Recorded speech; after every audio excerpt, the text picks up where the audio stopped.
नमस्कार, आप देख रहे हैं बीबी न्यूज़ बालाघाट। जैसे जैसे चुनावी तारीख नज़दीक आ रही है वैसे वैसे ही राजनीतिक माहौल गर्माती जा रही है। ऐसे ही बालाघाट जिले के विधानसभा किरनापुर लांजी के हिर्री बाजार में देखने को मिला है। एक तरफ कांग्रेस प्रत्याशी और दूसरी तरफ भाजपा प्रत्याशी राजकुमार कर्राहे द्वारा एक दूसरे पर आरोप प्रत्यारोप लगाते हुए गलियारों में सनसनी फैला दी है। आइए देखते हैं यह पूरी खबर। समय हमारे लोगों को देते, यदि हमारी महिलाओं को कोरोना के समय में ये पैसा मिलता तो निश्चित रूप से आपको वोट मिलता। लेकिन जब हमारे लोग बाहर थे, महिलाएं घर में थी और घर चलाने के लिए मुसीबत हो रही थी, उस समय आपको पैसा बांटने की याद नहीं आई। और आज जब चुनाव है तब शिवराज सिंह चौहान को 1000 रुपए बांटने की बात याद आ रही है। और दूसरी बात, जो महिलाओं को ये पैसा दे रहे हैं इनको बड़ा घमंड हो गया है। जहां जाते हैं लाडली बहना चिल्लाते रहते हैं। अरे लाडली बहनाओं को इतनी समझदारी है कि हमारे गांव में जो रसोईया खाना बनाती है उसको 2000 तनख्वाह मिलती है, वो तो तुम समय पर दे नहीं पाते। 4-4 महीने 6-6 महीने लॉलीपॉप, सही बोल रहे हो आप, लॉलीपॉप, ये लॉलीपॉप ही है। क्योंकि सबको मालूम है जो लोग मेहनत कर रहे हैं, रसोईया जो खाना बना रही है, उनको 2000 रुपए हर महीने सरकार दे नहीं पाती। स्व सहायता समूह चलाने वाली महिलाएं ही है, कोई और नहीं है। उनको समय पर खाते में पैसा नहीं आ पाता है, उनको भी 4 महीने और 6 महीने बाद सरकार पैसा देती है। ऐसी स्थिति में क्या जो लाडली बहना है उनको समझदारी नहीं है? बहुत अच्छी से है कि भाई जब काम करने वालों को तुम समय पे पैसा नहीं दे पाओगे तो हम तो बिना काम करे लाडली बहना का पैसा मिल रहा है। हमको भी तभी तक, जब तक चुनाव नहीं हो जाता तभी तक हमको भी समय पर पैसा आएगा।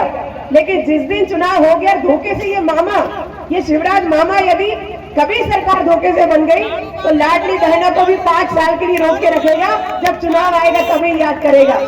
और हमारे न केवल हमारे पूरे बालाघाट जिले के लोग बल्कि पूरे मध्य प्रदेश के लोग इस बात को अच्छे से समझते हैं कि ये जो सरकार है, ये सही बोले हमारे भाई साहब ने कि ये लॉलीपॉप देने का काम कर रही है। और वहीं देखो आप सोच का अंतर। एक तरफ कमलनाथ जी की सोच है जिन्होंने कांग्रेस की सरकार बनने के पहले जिन्होंने को विश्वास है कि कांग्रेस की सरकार बनेगी और जिस दिन सरकार बनेगी उस दिन हमारी महिलाओं को 1500 रुपए महीने मिलेगा।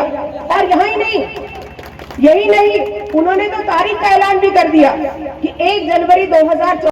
कैसा समर्थन मिल रहा है जनता का आपको? आपने तो खुद देखा होगा, आप यहाँ खड़े थे, आपने देखा कि पब्लिक का किस तरह हमारी एक बात पर उनका रिएक्शन आ रहा था। और मुझे विश्वास है कि जैसा मैंने कहा अपनी सभा में कि इस बार ये चुनाव जीतने के लिए नहीं, सर्वाधिक वोटों से जीतने के लिए लड़ा जा रहा है। राजकुमार कर्राहे जी डबल मनी का मामला उठा रहे हैं, तो इसमें क्या बोलना चाहेंगे आप? देखो, लांजी किरनापुर क्षेत्र की जनता को अच्छे से मालूम है कि डबल मनी के मामले में हिना कांवरे पहले दिन से स्पष्ट थी और वो हमेशा से इसके खिलाफ में रही है। मैंने विधानसभा में क्वेश्चन लगाया और उसके बाद मैंने इस बात के लिए बहुत लड़ाई लड़ी और इस मामले को सीबीआई की जांच हमने सौंपी है। इस सरकार ने सौंपी। हमारी लड़ाई लड़ने के बाद मैंने तो अपनी वो वीडियो क्लिपिंग भी अपने फेसबुक आईडी पर डाली है। और मैं चाहती हूँ कि हमारे क्षेत्र की जनता को डबल मनी के बारे में उसकी विधायक ने क्या प्रयास की उसकी सच्चाई पता चले। मुझे तो अच्छा लग रहा है कि कम से कम डबल मनी के मामले में पहली बार कम से कम राजकुमार कर्राहे जी कुछ बोल रहे हैं, क्योंकि अभी तक तो चुपचाप थे। उन्होंने खुद अपनी निजी संपत्ति जो है पैतृक संपत्ति उसको बेचकर डबल मनी में पैसा लगाया है, तो वो तो तरफदारी करेंगे ही उन लोगों की, बल्कि उनको तो आज खुल के सामने आना चाहिए। और उनको इस सरकार में, जब की सरकार उनकी है, वो इतने बड़े जवाबदारी वाले पद पर रहे, जनपद के अध्यक्ष रहे, जिला पंचायत के सदस्य रहे, अभी वर्तमान में भारतीय जनता पार्टी की टिकट के प्रत्याशी हैं, उनको तो खुद सामने आकर इसके लिए FIR करनी चाहिए।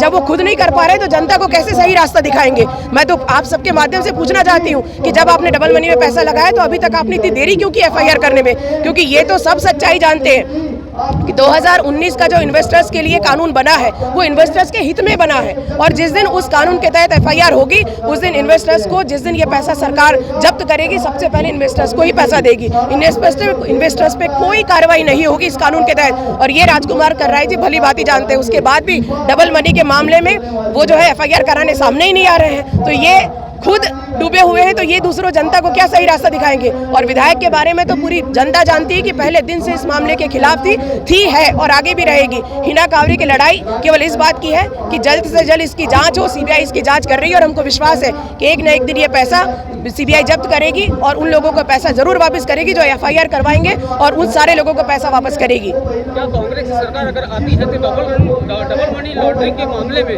कितनी राहत दे पाएगी पब्लिक को? मैंने आपसे कहा कि सीबीआई को जांच चली गई है, और आप जानते हो कि सीबीआई की टीम जो है उसमें स्टेट गवर्नमेंट का जितना भी इन्वॉल्वमेंट रहता है, सेंट्रल गवर्नमेंट की बात रहती है, और वो निष्पक्ष संस्था है। हमको विश्वास है उस पर कि वो जल्द से जल्द वो पैसा कहाँ रखा है डबल मनी वालों ने, उस पैसे को निकालेगी और सारे लोगों को वो पैसा वापस करेगी। और मैं जिस दिन कांग्रेस की सरकार आएगी, तो इतना तो मुझे पता है कि शिवराज सिंह जी की सरकार में 2021 से मैंने मामला उठाया, अभी तक उस पर कोई कार्रवाई नहीं हुई थी, लेकिन अब जिस दिन कमलनाथ जी की सरकार आएगी उस पर हम त्वरित कार्रवाई करवाने के लिए निश्चित रूप से वचनबद्ध हैं। धन्यवाद। बताना, सच्चाई बताना, जब मैं जनता के बीच में चालू किया तो उन्होंने घबरा करके प्रेस कॉन्फ्रेंस लिए और वो कहने लगे कि उन्होंने अपना जमीन बेचा है और डबल मनी में अपना पैसा लगाया है।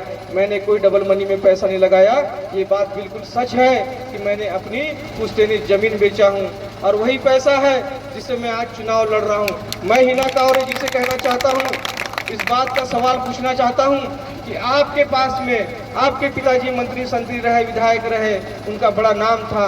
हम श्रद्धेय लिखीराम कांवरे जी को आज भी याद करते हैं। आपका जब जब कार्ड आता है हम आपके परिवार में जाते हैं, उनकी पुण्यतिथि में जाते हैं, उनको श्रद्धा सुमन अर्पित करते हैं। एक बहुत महान नेता थे इस किरनापुर क्षेत्र के, उनकी हत्या हो गई थी। उस समय भी मैं LLB फर्स्ट ईयर में था। हम लोग बड़े चिंतित हुए थे, हम उनको एक महान नेता मानते थे। 98 के चुनाव में स्वर्गीय दिलीप भट्टरी जी के साथ में जब हम बालाघाट में फार्म भरने के लिए गए थे, एक छोटा सा बिल्ला मेरे भी जेब में लगा हुआ था कमल फूल का। हम जब फार्म भर के लिखीराम कांवरे जी बाहर से निकल रहे थे तो पहली बार उन्होंने मेरे कंधे को थपथपाया था और कहा था कि बहुत अच्छी बात है, नौजवान हो आप पार्टी के लिए काम करते रहो। मैं उस दिन उनके चेहरे को आमने सामने देखा था, उनके बारे में हम सुना करते थे। लेकिन मैं आपसे कहना चाहता हूँ हिना कांवरे जी, आप विधायक के रूप में विधायक नहीं हैं, आपके प्रतिनिधि आपके विधायक हैं। इस बात के लिए आपके कार्यकर्ता भी आपके पीछे इस बात को कहते हैं कि कभी हमारी विधायक महोदय जी से बात नहीं होती है। मैं क्षेत्र के अंदर में कई गांव ऐसे हैं, 43 गांव से ऐसे हैं इस विधानसभा क्षेत्र के अंदर में, जब मुझे 17 अगस्त को टिकट मिली थी मैं घर घर गया था। और आप याद करिए, हमने कैलेंडर लगाने का काम किया था। 2017 में भी मैं आप लोगों के बीच में आया था जी, आप ये चेहरा पहचान रहे होंगे। हमने घर घर गए थे और कैलेंडर देने का काम किया था, सरकार की योजनाओं को बताने का काम किया था। तो मैं आपसे यही कहना चाहता हूँ कि इस अहंकारी विधायक को आपको इस बार हटाना होगा। 2 बार से आप गलतियां कर रहे हैं, इस गलती को सुधारना होगा और एक कमल का फूल लांजी किरनापुर क्षेत्र से खिला के भिजाना होगा ताकि वहां पे शिवराज सिंह चौहान जी की सरकार बन सके। लाडली बहना योजना हर परिवार के सदस्य को मिल रही है। 1000 रुपए तक की वो योजना मिल रही थी, उसे 1250 रुपए कर दिया गया है। वो योजना धीरे बढ़ते हुए परिवार के अंदर में अगर एक महिला बहन है, 1 2 है या 3 है या 4 है, सभी बहनों को मिल रही है। उस योजना में एक परिवार के एक बहन को, 2 बहनों, 3 बहनों, 4 बहनों 3000 रुपए तक की राशि मिलेगी। ऐसी महत्वपूर्ण सरकार आपने बनाया है जो हमारे परिवार की चिंता करती है। 17 तारीख को जब आप मतदान करने के लिए जाए तो गहरा चिंतन और मनन करें कि जो सरकार आप बनाने जा रहे हैं वो अपने परिवार के लिए बनाने जा रहे हैं, अपने बच्चों के लिए बनाने जा रहे हैं। और कमल फूल के बटन दबाएं जो 2 नंबर पर है। 2 नंबर की जब आप बटन दबाएंगे तो निश्चित तौर से यहाँ से कमल का फूल खिल के जाएगा और सरकार भारतीय जनता पार्टी की बनेगी। यही आप लोगों से बात करने के लिए आए हैं। आपने बड़ी शांति से मेरी बातों को सुना है, आज भी हमारा उसमें नाम दर्ज है। ऐसे हम दानदाता परिवार के लोग हैं। जो बिसोनी के अंदर में मिडिल स्कूल बना हुआ है 90 डिसमिल के अंदर में, वो हमारे दादाजी ने दान किया है। हमारा परिवार जो है दानदाता परिवार है। मैं इस क्षेत्र की विधायक सम्माननीय हिना कांवरे जी से पूछना चाहता हूं कि ऐसी क्या आवश्यकता पड़ गई थी। आपके पिताजी मंत्री रहे, आपकी माताजी विधायक रही, आप स्वयं 10 सालों तक के विधायक रहे। आपने एक भी शासकीय कॉलेज यहाँ पर नहीं खुलाया, बल्कि सरकार की जमीन पर कब्जा करके 10 एकड़ जमीन आपने लीज में 99 पैसे में लीज में है वो जमीन, और आपने वहाँ पर बीएड कॉलेज बनाया। आज अपने परिवार का आप उत्थान कर रही हैं। आपने कभी गरीब और किसान के लिए नहीं सोचा है आपके परिवार ने। मैं आपसे कहना चाहता हूँ, अगर आपकी जवाबदेही इस जनता के प्रति होती, इस जनता के प्रति अगर आप सोचते, तो एक बहुत बड़ी त्रासदी इस लांजी किरनापुर विधानसभा के अंदर में हुई है, जिससे सिर्फ लांजी और किरनापुर ही प्रभावित नहीं हुआ है, एक जिला प्रभावित नहीं हुआ है, बल्कि आजू बाजू के 5-7 जिले प्रभावित हुए हैं। कुछ नौजवानों ने डबल मनी करने का प्रोग्राम चालू कर दिया था यहाँ पर, और हर कोई गरीब चाहता है कि उसका पैसा 1 रुपए से 2 रुपए हो जाए, 2 रुपए से 4 रुपए हो जाए। चाहता है कि नहीं चाहता है जी? हर कोई परिवार का सदस्य चाहता है। लोगों ने अपने छोटे छोटे जेवर बेच दिया, लोगों ने घर की जमा पूंजी को वहाँ पे लगा दिया, लोगों ने कर्ज और लोन लिया, लोगों ने अपनी खेती बेच दिया, लोगों ने अपने मकान बेच दिए और पैसे लगाए। लेकिन जब वो पैसा चल रहा था, सबको पैसा मिल रहा था कि नहीं मिल रहा था जी? मिल रहा था ना? सबको पैसा मिल रहा था ना? सबको पैसा मिल रहा था। लेकिन ये काम सम्माननीय हिना कांवरे जी को पसंद नहीं आ रहा था। उन्होंने विधानसभा के अंदर में एक प्रश्न पूछा, और एक प्रश्न पूछने के बाद में वो जो प्रश्न पूछा गया, सरकार जो है, प्रशासन जो है टाइट होते चले गया, और वो काम पूरी तरह से बंद हो गया। जब वो काम पूरी तरह से बंद हो गया तो हमारी जो गाड़ी कमाई का पैसा था, जमा पूंजी का पैसा था, वो वहाँ पर फंस गया। जब वो पैसा फंस गया तो जनता तड़पने लग गई, जनता आवाज उठाने लग गई, जनता आंदोलन करने लग गई। वो क्षेत्र की प्रतिनिधि थी, पहली नागरिक थी, विधायक थी, उनकी जवाबदारी क्या बनती थी। उसके बाद में 3 विधानसभा के सत्र और हुए। 3 विधानसभा के सत्र में कभी हिना कांवरे जी ने इस बात को नहीं पूछा सरकार से कि आप बताइए कि जो मैंने मामले को उठाया था आपने उसमें कार्रवाई किया है। कुछ लोग जेल चले गए, कुछ लोग फरारी में हैं, बहुत सारे नौजवान भी उसमें फंसे रहे हैं, लेकिन कभी आपने इस मामले को नहीं उठाया। उनकी जवाबदारी जनता के प्रति बनती थी कि जो जनता का पैसा गाड़ी कमाई का फंसा हुआ है, सरकार ऐसा क्या कर रही है, प्रशासन ऐसा क्या कर रही है कि लोगों की गढ़ाई कमाई का पैसा उनको मिल सके, उनको राहत पहुंच सके।